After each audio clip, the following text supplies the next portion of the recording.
Hello, welcome to this video on Dhammapada, chapter 5, verse 15, verse 74 in the consecutive numbering. I'll call up the text. Here we are. Mameva katam manyantu kihi pabbajita ubho. Mameva ativasa asu kichakchesu kismichi. Iti balassa sankappo icha manocha vardhati. Again. Mameva katam manyantu gihi pabbajita ubho. Mameva ativasa asu kicha kichesu kismichi. Iti balassa sankappo icha manocha vardhati. So, manyantu, gihi manyantu, let householders think or have the idea. Pabbajita, and those who have gone forth, the wanderers. It's the pravrajita in Sanskrit, pabbajita, those who have gone forth, that is, into the homeless life. Ubho means just both. So gihi, pabbajita, ubho, householders, wanderers, both. So may both householders and those who have gone forth into the homeless life, may they both manyantu, may they both think, mameva katam, done by me alone. So, done of me. You can sometimes use the genitive instead of an instrumental here. Beloved of the people. Mameva, mama katang, literally of me done, by me done. So mama,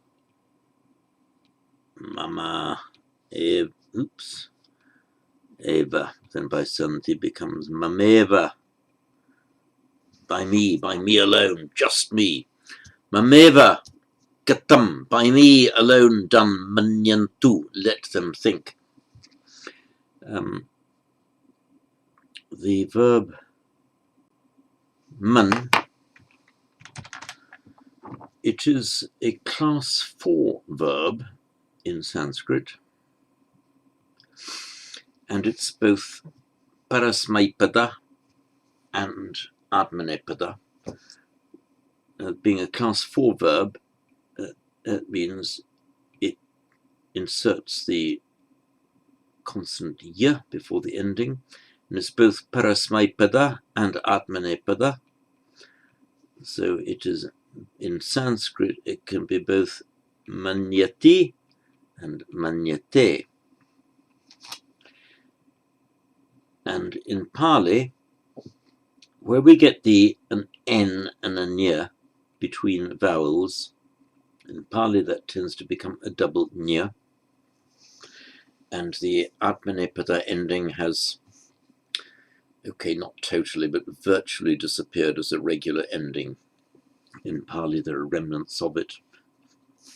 And it tends to come back a bit in the later poetry, the more artificial, slightly Sanskritized poetry. In the earlier texts, it's virtually disappeared. So that the result of that is that this Sanskrit manyate, becomes manyati in Pali. So to mind, meaning to think or have the concept, have the idea of something. Now in the plural, they conceive. In the indicative is manyanti, normal. We see in this verse manyantu, the final I becomes u, and this is a feature of the imperative, the third person imperative only I'm talking about. So that's why it is manyantu. Not they think, but let them think. If we're making a statement, all all beings are happy. We would say in Pali, sabbe satta sukhita hunti.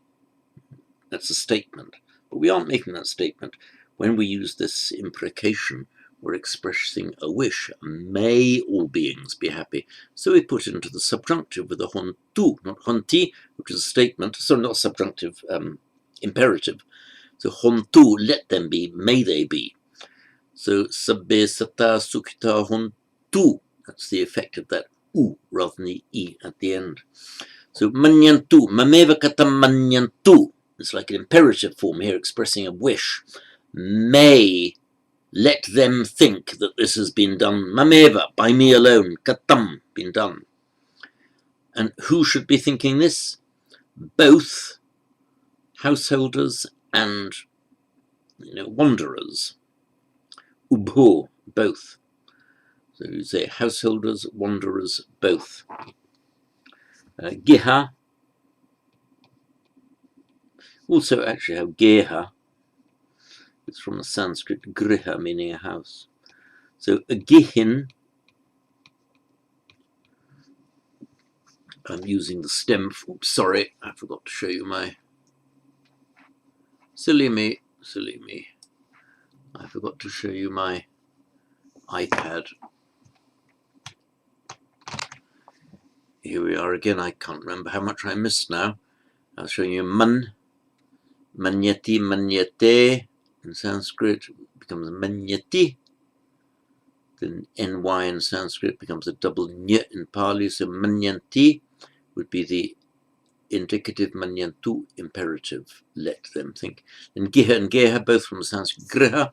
A gihin using the stem form with the in, which in the masculine singular becomes a gihi, like a yogin, yogi, and so on. And the plural of that can be either gihino or just lengthen the into an e. So also here you can have the singular and the plural in the nominative looking the same, gihi. So gihi pabhajita ubho. In Sanskrit, pravrajati, pra forth, vrajati to turn or to go forth. The vraj probably cognate with vergere, verge. We have to converge to turn together, to diverge to turn apart. In Sanskrit, pravraj, to verge forth, to go forth. So if you're a pravrajita, means when you have gone forth, turned away from your home, pravrajita, gone forth into the homeless life. So pravrajita becomes, as usual, pabhajita in Pali. So gihi pabhajita ubho, householders and those who have gone forth, both. Mameva ativasa asu kicha kichesu kismichi. So mameva ativasa.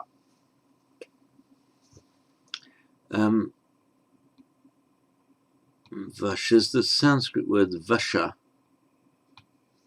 power, Pali vasa. It means power. Not the normal word for power is bala, Newtona and balam, same in Sanskrit and Pali. Vasha, Pali vasa, is power more in the sense of power over somebody. Or I did this under the influence of alcohol, under the influence of anger. You use this vasha, vasa, there. And the ati, over, ati vasa, the overpower. So if you are ativasa of somebody, means he has overpowered you. So mameva ativasa. So may they be, as it were, overpowered or under my control, acting under my influence. What I say goes. Then mama, somebody is mama ativaso, he's under my power. So mameva ativasa asu, asu, let them be. That's the optative, by the way. We have the root as, to be, So this asu, I'm just going to try to explain this to you so it doesn't look like a terrifying irregularity. As, it's a second-class verb in Sanskrit, which means that the endings, the personal endings, are added directly to the root. It's not asati, but asti, asti. And that's where we get in Pali ati. And I am asmi. In Pali that becomes amhi. Now, you are, you would then add the ending si to the root as, that would get asi. But in fact, what happens is that that one s is dropped, and that's why you get asi, you are. It's slightly irregular. If it were regular, it would be asi with the double s. So, but it's asi, as in tattvamasi, that thou art. And that one is the same in Pali.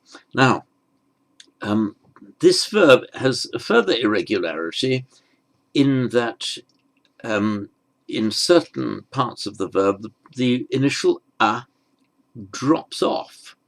So you'd expect we are in Sanskrit to be asmaha, but in fact it's sma. You'd expect they are to be asanti, but it's not. It is santi, which incidentally also get in Pali. Santi, they are.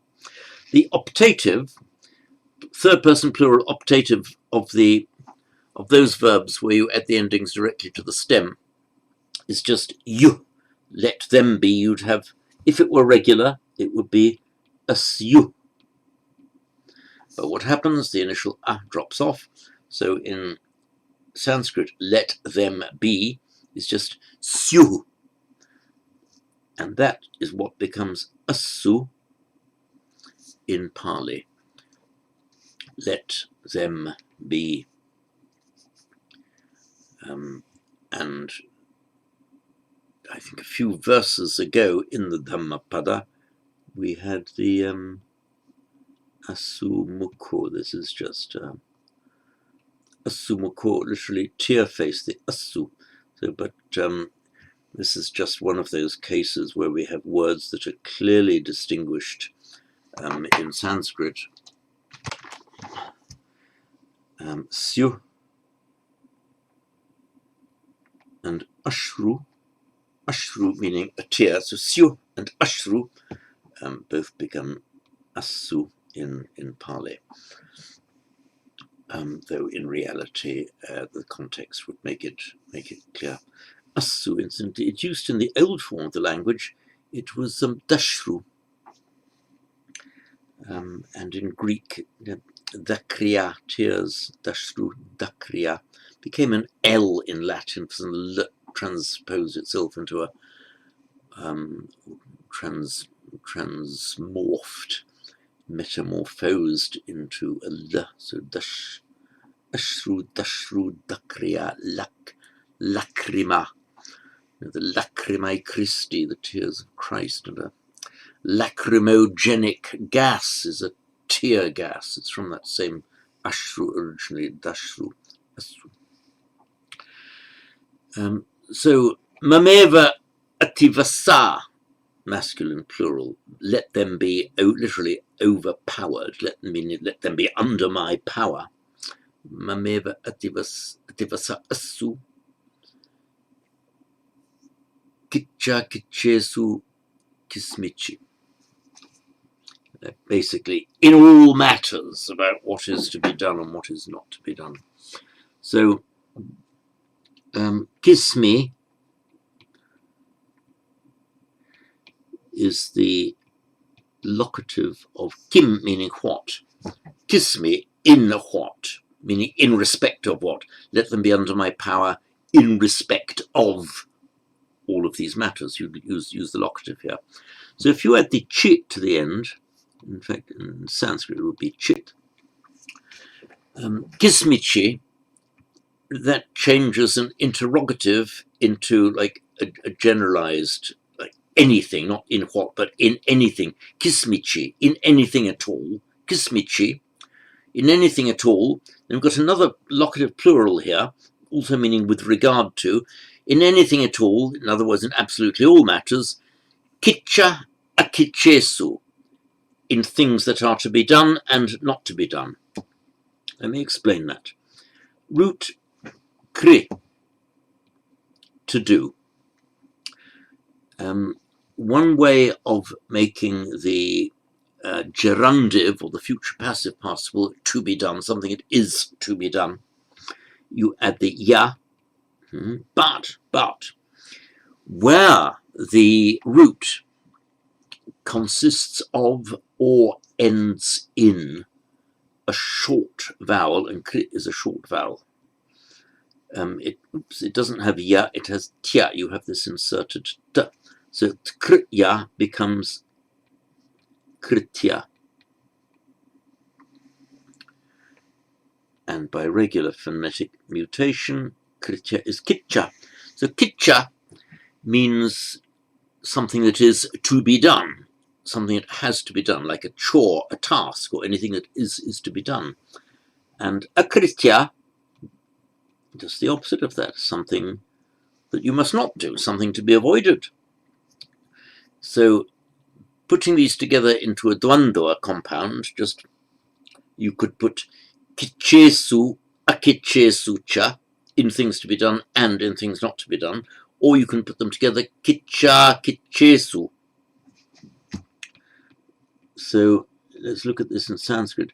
It would be kritya krityeshu, locative plural, in the krityas and the akrityas. Put them together as one dvandva word, kritya krityeshu, in things to be done and not to be done. And by regular phonetic mutation, so kitcha kitchesu. So let them be mameva ativasa, subject to my control alone. Asu, let them be. Kismichi, kiss me in what? Kismichi, in anything at all. Kitcha kitchesu, with regard to, locative here meaning just in, but here with regard to. Kitcha kitchesu, things to be done and not done. Iti balasa sankappo. Iti means thus. In other words, all of the foregoing, close quote, is this thought, this imaging, this envisaging that the bala, that the immature person or undeveloped person has. Sankappa, the root clip, is basically to imagine. It's a mental formation. And that is why we have, for example, in Hindu cosmology or cosmogony, the Hindu myths, beliefs regarding the origin of the universe, the kalpa, which is commonly translated as an eon, the original idea of the kalpa, that the kalpa was a mental formulation of the ultimate being, of Brahma. So the kalpa of Brahma, the imaging of Brahma, gives rise to the world. And so the kalpa is the length of time, the eon, for which this manifestation of that imaging exists. That's how we get kalpa. Now, in the word Sanskrit, sankalpa is the form, the sang, the idea of a completion here. A sankalpa is not just images, here and there, the kalpas, images, imagination, but a sankalpa, the idea is a formulation of your mental image, putting it together, and that's what I want. And indeed, in the Noble Eightfold Path, we have samma sankappa, the correct or perfect, harmonious samma sankalpa, sankappa. So rather, this particular person that is being discussed in this verse is anything but a samma sankappa. It is a highly deluded sankappa. So iti balasa sankappo. Thus is the sankappa, is the imagining, the envisaging, what he his mental image that he wants to make happen. That's the sankappa. Thus is the sankappa of the bala, balasa sankappo. And the final pada is icha manocha vardhati. Vardhati. Vardhati, to increase. The root vrid.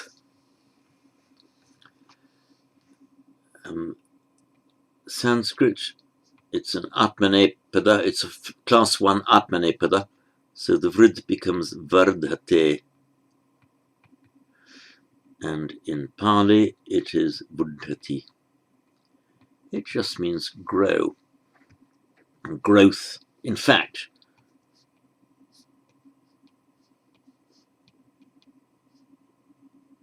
our English word grow and growth are from that same root. In many words, you'll see a v and a g. We see it even in modern English. Ward, as in a ward of court, to ward off, to ward and to guard, the v and the w and the g, or the v and the g. Raga and rabia, rage, the b and the g often kind of interchange, throughout the centuries in phonetic mutation. So vrid and growth, are etymologically the same word. So his icha, his desire, manocha, and his mana, vardhati, increase, they grow. The mana, translated in this particular translation as pride, the idea is more like conceit. If you look at our word conceit, it's from the Latin via French, conceptum, that which is conceived, that which is thought up, concipere. The idea is like this, something that is thought up in the mind. So that's your conceit, which is cognate with the innocent word concept. In other words, the idea of conceit is you've got a big concept about yourself. You think you're terribly important, but it's only in your own mind, only in your deluded mind. You've got this idea of your own greatness. And that's why it's called mana. It's just a matter of something is in the mind. And this word mana, from our root man that we discussed in the first line of this verse, has therefore come to mean pride or conceit, and exactly on the same lines as the Latin conceit, or Latin conceptum, and our modern English conceit. So icha manocha vardhati. Before we go, if you ever happen to meet a Sanskrit-speaking ascetic, a very polite greeting to him is api tapo. In Sanskrit greeting is api tapo vardhate. Api is the first word normally it means even or also as an enclitic, but as the opening word of a sentence it makes it into a question, meaning api, not just a straight question, but I trust that, I hope that. It's a question, like I hope you're well. That sentence would begin with api. So api tapo, that's your tapas, you see, ending in a consonant stem.